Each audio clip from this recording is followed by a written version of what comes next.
Hi everybody and welcome back to Lost Genre Reddit Stories. And as usual, today's video is brought to you by Smiley Face Coffee, a coffee brand that I created for the LG community. I hope you guys give it a shot and try it out. The link is in the description. Now, let's get started with today's story. This post is from the subreddit Relationships and it's by user Devastated Wife. Me, 34 female, setting firm boundaries with my husband, 34 male, may mean the end of my marriage. What should I do? I've been married to a smart, sexy, witty, wonderful man for 5 years, dated him for 6 years prior to that, and known him as my friend for 5 years before that. He has been a part of my life for so long that it's hard to remember what my life was like before he was in it in some capacity. I love him dearly and I love the life we've built together. The problem is that he doesn't handle his frustration, anger, or insecurities well. He has a lot of trust issues, considering I haven't done anything, which he will acknowledge. His trust issues stem from legitimate childhood trauma and he will frequently presume worst intentions. Sometimes he might see something small and his brain will draw conclusions like, OP hasn't put the dishes away, even though I never asked it, and there are plenty of times I don't put the dishes away. Therefore, she doesn't respect me or prioritize our relationship. Frequently in arguments, his feelings will take precedence over my own. I do my very best to listen to his feelings and acknowledge or empathize with them. But in the heat of the moment, very frequently, my own feelings become things for him to react to rather than listen to, and thus the discussion about his feelings continue while mine never get addressed. We've been in couples counseling for years now. Originally, it was more of a maintenance thing, but over the past year, it has become critically necessary. My husband sunk into a really deep depression last spring, and last summer was honestly pretty hellish for both of us. He'd find fault in the smallest of slights, like me reading his short messages from my notifications and him not getting the blue red marks, and then stop talking to me for multiple days on end except for practical house questions via instant messaging. He'd send passive-aggressive and manipulative messages while I was out to get me to come home. Though he doesn't intend for them to be manipulative, they definitely fit the definition by any reasonable standard. If things are very extreme, he may scream in my face or knock something over. In previous years, he has punched the wall before or lightly pushed me out of the way in an argument so he could get past me. Yeah, this guy's bad news. I did a lot of supporting him emotionally and often financially when he would let me. If he's stressed, I'll try to do some housework to take something off his plate or offer to pick up food he likes, or we'll cuddle together and watch something he likes that I don't really care about. I'll hold him while he cries, I'll pick up the slack, and I don't hold resentment about it. That's what partners do. But in the last few months, I've been going through a depression of my own. I don't lash out, but sometimes I get really sad and desperately need support. And it feels like when he's able to offer support, it very frequently comes back to haunt me later. For example, I was feeling sad. He offered to pick up my favorite pizza, and I took him up on it, only for him to send me messages about how stressful and frustrating it was because the pizza wasn't ready in time and the other customers are being jerks. And by the time he gets home, he's done and can't be near anyone for a while. Most recently, I was having a really bad day and he was there for me, held me while I cried, did some housework, and talked me through some things. That evening, I was starting to feel a little stable, and out of nowhere, he hit me with some passive-aggressive comments and started talking about how his needs, which he had not communicated to me, hadn't been met all day, and how I didn't meet his needs in other ways, and how I prioritize everyone else in my life, but not him. And I was floored and devastated because I do prioritize him, probably more than I prioritize myself, which I'm trying to change since that isn't healthy. I think about what he wants or needs, or might think of something practically all the time. But also, it was one more example of how I can't truly lean on him. I can't trust that he'll be able to support me emotionally even when he says he can. Later that same night, our basement flooded and he found it first. All I heard was slamming doors and yelling. So I went downstairs to check, and when I asked what was going on, he screamed at me, basically in my face, "What the F do you think?" I'm bad at boundaries. I'm really, really bad at them. I'm always afraid people will be mad at me or leave me when I set them, and I have examples to back that up. Over the summer, during therapy, I set some explicit boundaries of things that were not okay in arguments. Things like screaming, throwing things, passive-aggressive comments, etc. I've tried since setting these boundaries to make it known when they were crossed, saying, "Ouch," or "That wasn't an okay thing to say," or "I need to leave the room until we can discuss this calmly." Every inch of enforced boundary has been painful and really hard, but I'm trying. But the screaming, and especially right after the day of supporting me and then lashing out at me without warning, was one thing too many. We're in a crisis right now because, among other things, I've set a firm boundary around the screaming. It can't ever happen again. It just can't. Some people in my life who have been in abusive relationships have pointed out to me that screaming in someone's face is abusive and violent, even if it's not physical violence. And they're absolutely right. But when I speak to my husband about it, he feels that setting this boundary is setting him and our relationship up to fail. He doesn't feel like he can guarantee he won't do it again, and that if this is truly a hard boundary for me, we should end our relationship. He knows the way he's been treating me is not okay. He feels remorse for treating me that way. I know that I'm not perfect, and I have work to do on my own, among other things, setting and enforcing boundaries and untwisting myself from the pretzel shape I've become to accommodate my husband's wants and needs.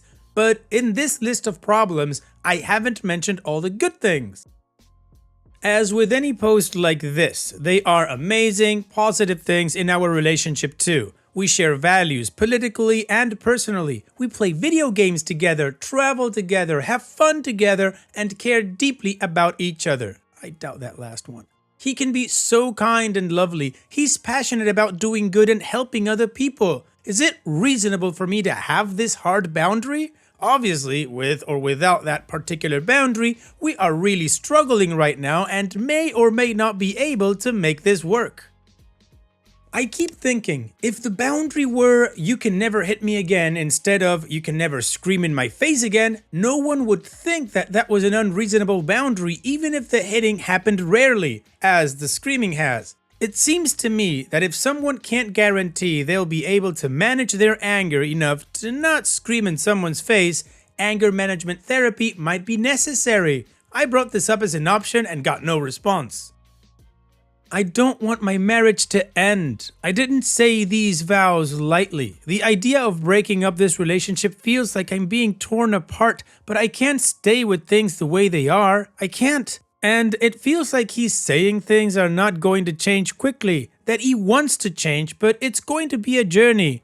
I don't know what to do.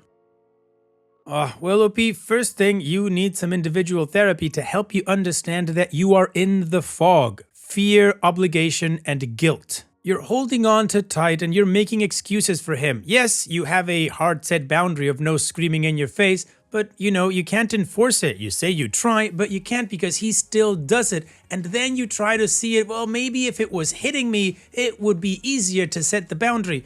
OP, violence is violence, whether it's emotional, physical, psychological. It's all violence nonetheless. You are in a toxic and abusive relationship and you need to do whatever you can to get out. I think you're way past the point of trying to fix this. You are carrying this whole relationship by yourself, and what he's doing is actually just doing whatever he wants, not complying. Even when he tries to be supportive, he ends up lashing out at you. He wants to change, but it's gonna be a journey. Well, he's gonna need to take that journey on his own. You need to look out for yourself now. In summary, OP, lawyer up. This relationship is done. Time of death was called a long time ago. Now, I'm pretty sure I know what you guys feel about this situation, but how would you deal with it? Let me know in the comment section, and now let's move on to the community comments to see what they said. Misanthropic says, your hard boundary is reasonable. Does he scream and punch walls at work? I'm guessing not. If he can't control himself at work, there's no reason he can't control himself at home. And OP responds, he doesn't, but he has trouble concealing his emotions even at work or around other people. If he's frustrated or impatient, everyone knows it because of his tone or the fast, clipped way he'll speak. Magwump 3000 says, if your husband finds the idea of not screaming in someone's face impossible, then he should go live by himself under a rock away from society. Honestly, come on. No, your boundary is not irrational. It is appropriate and important and necessary. If he says that not being allowed to scream in your face is a deal breaker for him, then girl, break this deal. What a horrible partner. Years of abuse, counseling, and he still refuses to manage himself and his emotions like an adult? OP, you deserve more. You deserve respect. You get none now. I would cancel the rest of counseling and look at ending this. Personally, it is abuse and he is being very, very honest. He sees no reason to stop. And MW1229X says, your no screaming boundary is perfectly acceptable. I wouldn't say I ever screamed, but I definitely yelled during arguments and fights while with my ex. Early on in the relationship with my wife, we got in an argument and I yelled, since this is what I did with my ex. My wife asked me not to yell and I haven't yelled since. She doesn't yell and I thought if she doesn't have to, why do I? It's a pretty simple thing not to do. Alright, well the community definitely validated OP's feelings regarding her boundary and that it's good to set that, but maybe we read a different post because I read a lot of abuse from OP's husband towards her. In any case, we didn't get any more replies from OP, which means we don't have additional context, so it's time to move on to the update to see what happened next. But before that, allow me to recommend the Flavored Fusions collection from Smiley Face Coffee, where you'll find 7 delicious different coffee infusions to try out. Give it a shot. The link is in the description below and on the top right corner of the screen right now. Now, let's move on with the update. So, the first thing I want to do before giving my update is to thank all of you for chiming in. It can be really hard for me to be confident in my own perception of the world and of reality, and being able to get input from total strangers was enormously helpful. My update. I stuck firmly to the boundary I set. In addition, I told him that what I needed from him was 1. For him to go to anger management therapy or some other immediate intervention help. 2. For him to find a way to be a supportive partner to me when I'm having a hard time and have that not turn into being all about his own needs. And 3. For him not only to tolerate but actively encourage me to set boundaries, at least in the short term. I told him that essentially my trust in his ability to respect my boundaries was broken and that rebuilding that trust would take a lot of work, including him supporting and encouraging boundaries even if he didn't like them or felt they were overcorrections, which he was saying that this no screaming hard boundary was. After a lot of back and forth of him essentially telling me he didn't know what I wanted from him, despite me articulating the above several times, while alternatively and continually pushing back on many parts of what I was asking, and in the meantime, him continuing to occasionally get upset and send manipulative, passive-aggressive messages and not respect boundaries I was setting at the moment, I told him that something drastic needed to change. I asked him for a separation, but told him I wanted to continue to work on our relationship and date through the separation. I felt that separating might be the only way he and I had a chance of saving our relationship because living together was doing continual damage that was going to be hard to recover from. He said he needed some time to think about it. A week later, he came back to therapy with me and told me he no longer wanted to be married or in a relationship with me at all. That was devastating enough on its own. At first, we were kind to each other, even had a few nights of hanging out and commiserating over our shared grief. He asked for 3 months to get his finances in order before moving out, and I agreed. But then, one night last weekend, he picked a fight with me and again started sending manipulative, passive-aggressive messages. I thought he might have been drunk, so I messaged him in the morning, but he doubled down and said even worse things. I stayed out as much as possible for the rest of the weekend, but Monday morning, he was stomping around the house getting ready for work, screaming at the cat, slamming doors, and I was hiding in bed and flinching at every noise. I ended up taking a sick day because I was such a mess. That day, I messaged him and told him that he was behaving in an emotionally abusive way, that I didn't feel safe in the house with him, and that we needed to revisit our timeline for him to move out. I also told him that I had been terrified to tell him this, that I was shaking even sending the message. He minimized his behavior, acted incredulously, and asked how soon. I told him 4 weeks, and he freaked out and said he needed 4 months. Then he did a complete 180, said a friend would lend him money and be out as soon as possible. He spent all week packing and visiting apartments, and now he's moving out this Sunday, which is a little bit of a relief, but it is also such a strong rubber banding move that I'm certain it's him attempting to take control of the situation, and I'm sure his story to everyone else is that I don't care about his pain and I'm kicking him out early. Anyway, that pretty much brings us up to speed. I've been coming to terms, slowly, with the fact that I've been in an emotionally abusive relationship for years. Sometimes I feel horribly guilty, like I didn't do enough to try and save things, or like I'm making a big deal out of nothing, and now I'm throwing my life away. I did have a really wonderfully validating one-on-one session with our couples therapist who reassured me that my perception of the situation is accurate, and I'm not the one who did this to us. Sometimes I'm just incredibly heartbroken and lonely. Sometimes I'm angry that he didn't care enough to try and work at it. But I think it's likely that ultimately this ending is for the best, as awful as that feels. Again, I really want to thank everyone here who responded to my original post. Some of the advice and comments were really hard to read, but they were really important for me to read.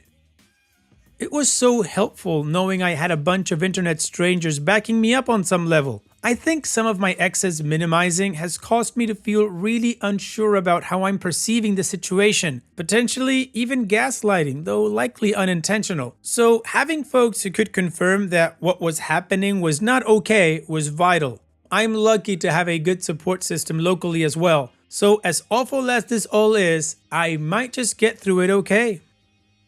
Well, OP, regardless of how you got to this point, it's good that you got here. And I think eventually in time, you'll see that this is a happy update because you are getting out of that toxic relationship. Cut ties with this person. No matter how long he's been in your life, he should now no longer be a part of it. Just a distant memory and then nothing else. So here's wishing you the best in the future, OP. Hope your divorce goes swiftly and then you can just be rid of him. Take care, OP, and thank you for sharing.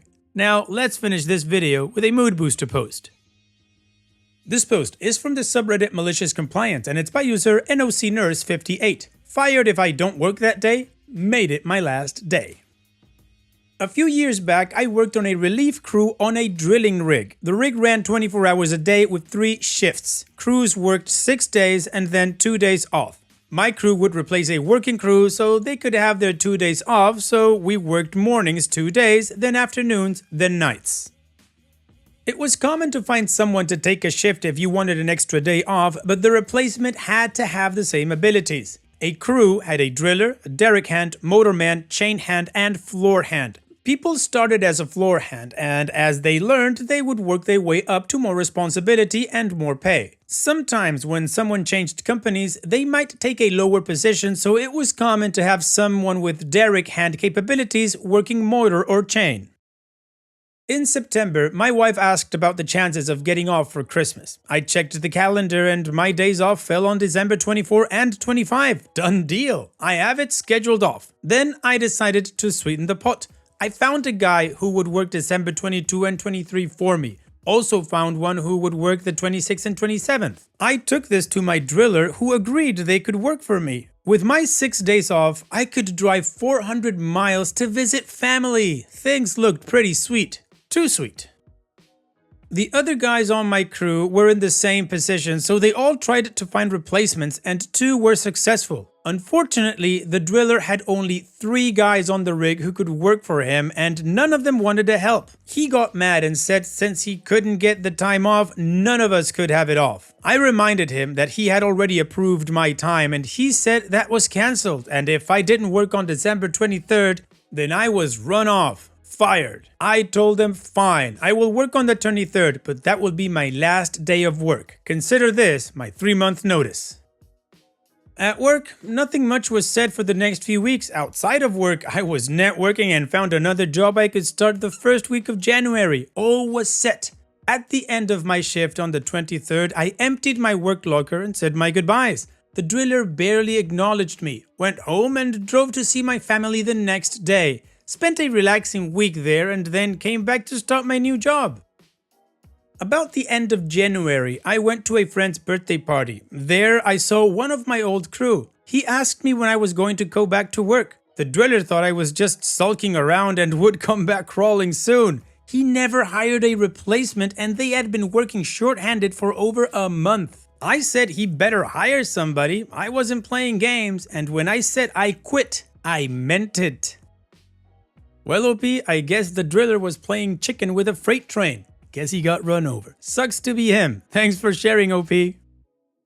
And that's it for today's video. Thank you so much for taking the time to watch it. Now, if you've gotten to this point in the video, I assume that you like these stories that I'm reading out. So here are a couple more that you might enjoy. And if you don't have any time to watch another story right now, save it for later. And also, don't forget to hit that subscribe button.